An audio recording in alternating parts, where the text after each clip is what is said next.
Hello everyone, welcome to YouTube channel banking with हर।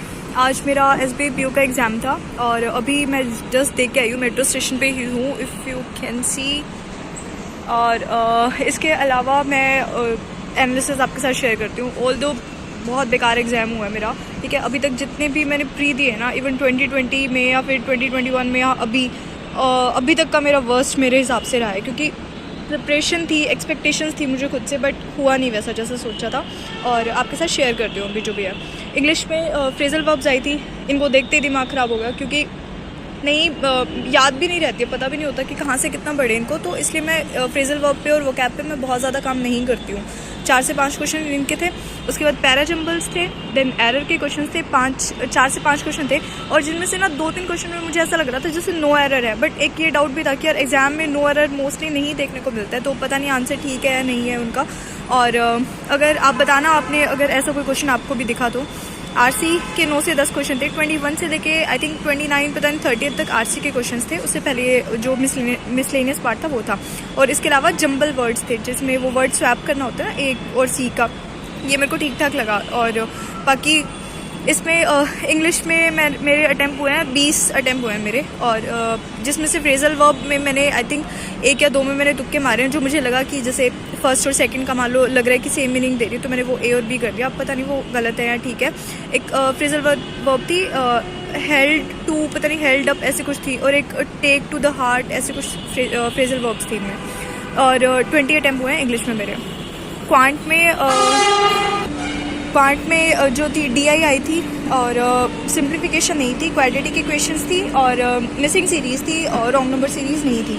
और arithmetic के कुछ क्वेश्चंस जो मैं देख पाई वापस आज शेयर कर रही हूँ। एक DI थी, ऐसे पाई चार्ट था, ये मैंने अटैम्प्ट किया है। इसमें इन्होंने ये कहा था कि ABCDE का जितना भी टोटल है उसके ट्वाइस में से अगर हम B के परसेंटेज को माइनस कर दें तो जो 445 कुछ डाटा दिया हुआ था वो आएगा। तो इन सब का टोटल होता 100%, यानी कि 200% में से जो B की परसेंटेज थी वो माइनस करते, तो जो परसेंटेज आती है उसकी वैल्यू बताती, तो यहाँ से ये पूरी वैल्यू निकल जाती। और क्वेश्चन ठीक ठाक थे इसके, और बहुत ज़्यादा डिफिकल्ट मेरे को नहीं लगे। कैसलेट थी, वो मैं पढ़ ही नहीं पाई, मतलब मैंने वो लास्ट में देखी जब 1 मिनट रहती थी कि अरे कैसलेट भी आई हुई है। मे बी वो ईजी थी, छोटी सी थी, 5-6 लाइनों की ही थी, और जिसने बनाई वो बताना लेवल क्या था उसका। और एक DI ये थी, ऐसे वो दिया हुआ था, टेबल दिया हुआ था, इसमें ग्लास और जो सेंट्रिक प्लेट कुछ थी उनकी परसेंटेज दी हुई थी आउट ऑफ टोटल गिवन था।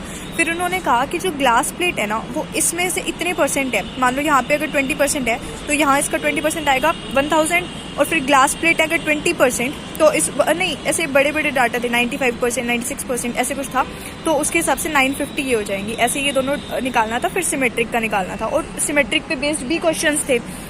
इसके अलावा अर्थमेटिक पे आए थे एजेस के, क्वाड्रेटिक की क्वेश्चन 4 से 5 थी, मिसिंग सीरीज़ थी, और जिसमें से मैंने 2 या 3 ही बनाई है, बाकी पता नहीं मुझसे, मैं सीरीज़ मेरे से ज़्यादा बनती नहीं है, चाहे मिसिंग हो चाहे क्वाड्रेटिक हो। हाँ, अगर बिल्कुल ही ईजी है तो बन जाएगी, अदरवाइज़ नहीं बनती है मुझसे।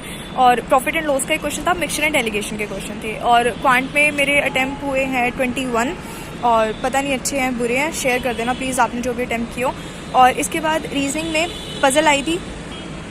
एक्चुअली ना एक पज़ल में मेरा बहुत टाइम वेस्ट हुआ, और मतलब वो ऐसी थी कि कोई छोटी सी मिस्टेक कर रही हूँ और वो छोड़ी भी नहीं जा रही थी। पज़ल थी ये जैन फेब मार्च ऐसे मंथ दिए हुए थे, फेब नहीं था, जैन मार्च ऐसे कुछ थे, वो उनके ऊपर बेस्ड थी। आई थिंक 7 से 8 लोग बैठे हुए थे, और उनका बर्थ का मंथ था मे बी ये। और फिर एक flat and floor based puzzle थी, और ये बन गई थी। इसमें एक और वेरिएबल था साथ में, कुछ वो लाइक करते हैं, पता नहीं क्या, क्रिंज और ऐसे कुछ डाटा गिवन था वो, और ये भी बन गई थी। फिर अनसर्टेन वाली पज़ल थी, इसमें सारे नॉर्थ फेसिंग बैठे हुए थे, और इसमें मेरे आए थे 14%। आपके क्या थे बता देना कमेंट्स में। और इसके बाद सर्कल में थे 6% बैठे हुए थे। इस पज़ल में मेरा बहुत टाइम वेस्ट हुआ, एक वो C को कुछ एडजस्ट करना था 36 के हिसाब से। इसमें था सर्कल में परसेंट बैठे हुए हैं 6%, इनसाइड फेसिंग है, बट साथ में एक वेरिएबल और था कि उनके जो प्रोजेक्ट नंबर कुछ है 36, 41 ऐसे कुछ थे प्रोजेक्ट नंबर, वो थे। बन गई थी पर थोड़ा टाइम लगा मेरे को इसमें।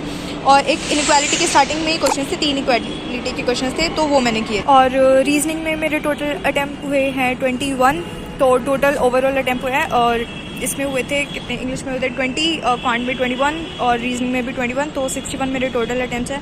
आई नो बहुत बेकार है, बट पता नहीं अभी ठीक है जैसे हो गया। मुझे ज़्यादा नहीं डिस्कस करना है एग्ज़ाम के बारे में, ऑलरेडी मूड ख़राब है।